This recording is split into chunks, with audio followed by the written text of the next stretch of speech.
પાલિકાના fire brigade વિભાગમાં ગંભીર બેદરકારી સામે આવી છે. આઉટસોર્સિંગથી નિયુક્ત ડ્રાઈવરોની રફ ડ્રાઇવિંગ અને બેદરકારીને કારણે છેલ્લા 5 વર્ષમાં ફાયર વાહનોના મેન્ટેનન્સ અને રિપેરિંગ પાછળ અંદાજિત 2.78 કરોડનો ખર્ચ થયો હોવાનો આક્ષેપ છે. આ મામલે ફાયર વિભાગે સંબંધિત એજન્સીને કારણદર્શક નોટિસ ફટકારી છે અને 3 દિવસમાં જવાબ માંગ્યો છે. પાલિકાના ફાયર ઇમરજન્સી સર્વિસ વિભાગમાં વાહનો ચલાવતા આઉટસોર્સિંગના ડ્રાઈવરો સામે ગંભીર ફરિયાદો સામે આવી છે. એક રિપોર્ટ મુજબ વોટર ટેન્ડર, ફોર્મ ટેન્ડર અને એમ્બ્યુલન્સ જેવા કટોકટીના વાહનો ચલાવતી વખતે ડ્રાઈવરો દ્વારા ગિયર, ક્લચ પ્લેટ અને બ્રેક લાઇનરો ખોટી રીતે ઉપયોગ કરવામાં આવતો હોવાના આક્ષેપો છે.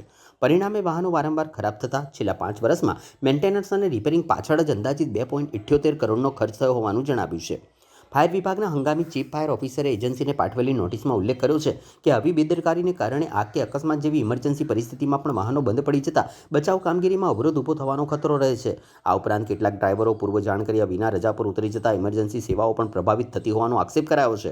ફાયર વિભાગે એજન્સીને 3 દિવસમાં પુરાવા સાથે સ્પષ્ટીકરણ આપવા સૂચના આપી છે. જો સંતોષકારક જવાબ નહીં મળે તો કરાર ભંગ ગણાવી એજન્સીનું ટેન્ડર રદ કરવાની કાર્યવાહી કરવામાં આવશે.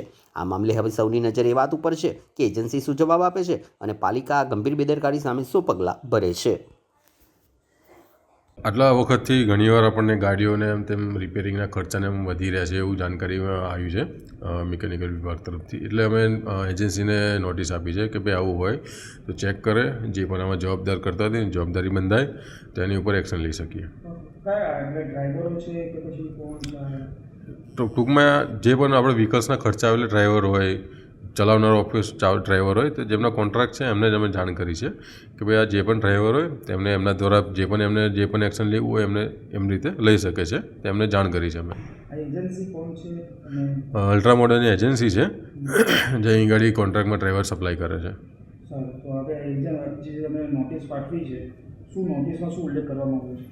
નોટિસમાં જે ઉલ્લેખ કરવામાં આવે છે કે ભાઈ જે પણ ડ્રાઈવરો જે છે એમના દ્વારા એમની જવાબદારી નક્કી કરે અને આવા કોઈ પણ એમ્પ્લોય હોય તો એમની ઉપર એમને પ્રોપર ટ્રેનિંગ આલે, ગાડી વ્હીકલ કેવી રીતના ચલાવે છે કે નહીં, એમનું જો લાઇસન્સ એપ્રુવલ છે કે નહીં એ તમામની એમને જાણકારી આલે.